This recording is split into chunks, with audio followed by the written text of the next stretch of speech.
Morning guys, দেখতে পাচ্ছ বৃষ্টিটা এখনো কমেনি। এই যে গাড়ি সব লাগানো আছে, বৃষ্টি প্রচন্ড পড়ছে গাইস, রাস্তা খালি। বৃষ্টিটা মনে হচ্ছে না 1-2 দিনের মধ্যে কমবে, তাড়াতাড়ি কমে যাবে আমরা চাই। গাড়ি সব লাইন দিয়ে লাগিয়ে দেখতে পাচ্ছ।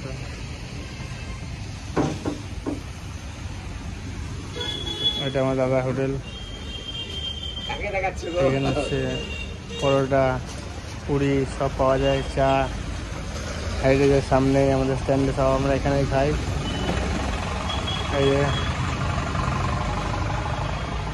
তোমরা আসলে এখানে খেতে পারো, ফেমাস চাটা ট্রাই করে দেখতে পারো।